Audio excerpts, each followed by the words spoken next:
passado nos rodeia. Podemos dizer que o passado é onipresente. Isso significa que o passado está em todo lugar, tanto nos espaços públicos, como em uma praça, quanto nos espaços privados, como a sua casa.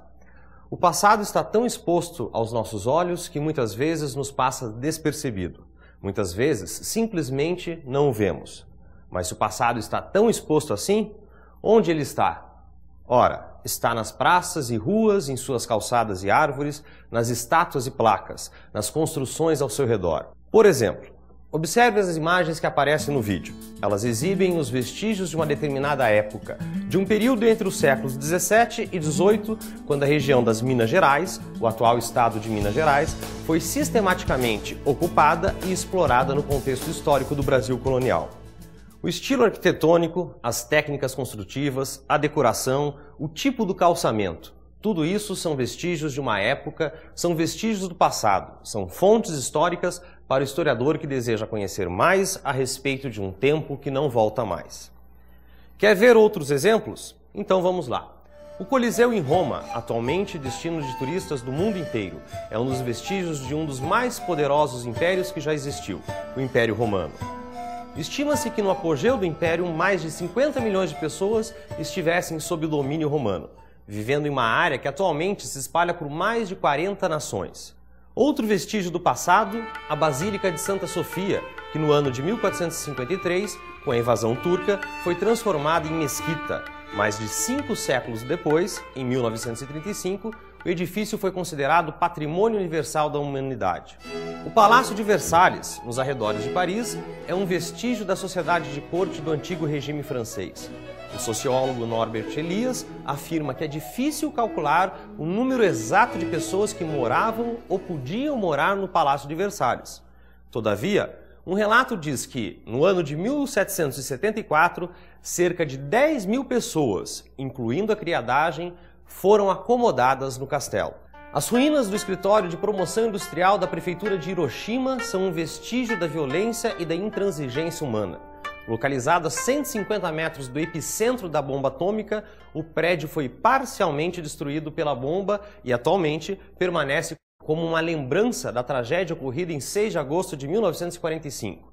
Desde 1996, as ruínas do edifício fazem parte da lista de Patrimônio Mundial da Unesco.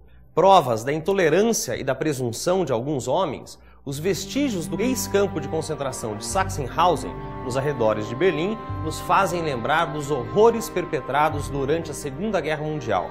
Objetos de uso pessoal de ex-prisioneiros e registros feitos por eles durante o período de prisão podem revelar muitas informações de um passado não tão distante. Até mesmo, um pedaço de muro pode ser encarado como uma fonte histórica. O muro em questão, que aparece no vídeo, é um trecho do Muro de Berlim, construído em 1961. O muro foi a concretização da Cortina de Ferro, denominação dada por Winston Churchill em 1946, para designar cidades e populações que estavam sob domínio da esfera soviética. O muro veio abaixo em 1989. Agora nós vamos conhecer um pouco mais sobre essas fontes históricas, para que possamos utilizá-las no nosso ofício de professores, incrementando nossas aulas e propiciando um processo de ensino-aprendizagem mais significativo. Até mais ou menos o século XIX, os historiadores consideravam apenas os documentos escritos como as verdadeiras fontes históricas. Aliás, muitos daqueles historiadores achavam que o que estava escrito nos documentos era a própria história, que aqueles documentos guardavam o passado tal como ele realmente havia sido.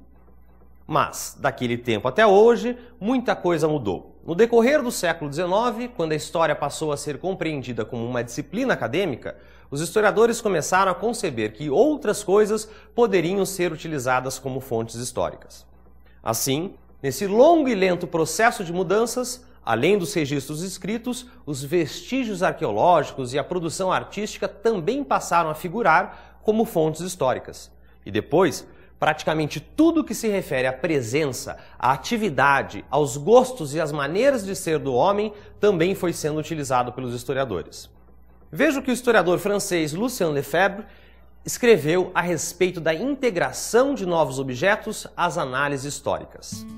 A história faz-se com documentos escritos, sem dúvida, quando estes existem, mas pode fazer-se, deve fazer-se sem documentos escritos, quando não existem.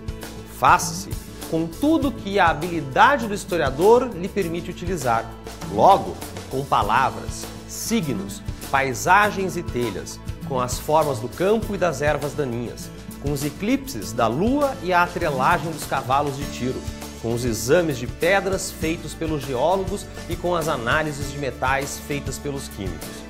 Numa palavra, com tudo que, pertencendo ao homem, depende do homem, serve ao homem, demonstra a presença, a atividade, os gostos e as maneiras de ser do homem. Então, de acordo com Lucien Lefebvre, tudo que a habilidade do historiador permitir pode ser utilizado como fonte histórica. Isso significa que tudo que está no nosso redor pode servir como objeto de análise para um historiador. Acompanhe no vídeo uma lista com exemplos variados de fontes passíveis de escrutínio por parte dos historiadores. Processos químicos, documentos de ministérios da agricultura, relatos de incêndios, cartas sobre catástrofes climáticas do passado, diários, biografias, romances, estudos psicanalíticos, psicologia da arte, releitura dos clássicos greco-romanos, o discurso mítico, antropologia cultural, culto de santos, doutrinas religiosas, livros pornográficos e clandestinos, estatísticas de publicações diversas, ilustrações, caricaturas, jornais, manuais de bons hábitos, fotografias, literatura médica, receituários, dietas alimentares, documentos de ministérios da saúde sobre epidemias, escrituração de estabelecimentos voltados ao abastecimento, contas da assistência pública, estudos de biologia, cardápios de hospitais e listas de compra, menus de restaurantes, arte culinária, utensílios de serviços de mesa, sondagens de opinião pública, depoimentos orais, filmes mudos, sonoros, coloridos, plantas de salas de exibição de filmes, letreiros, legendas, técnicas de filmagem, filmes de propaganda política, festas de loucos, fantasias, comemorações nacionais, bailes, cores, programas de festas públicas e particulares, homenagens, músicas, celebrações religiosas, discursos, trajes especiais e uma infinidade de outras mais. Diante da enorme variedade de fontes apresentadas, vamos ver como trabalham alguns profissionais que dependem desses vestígios do passado para poderem exercer seus ofícios.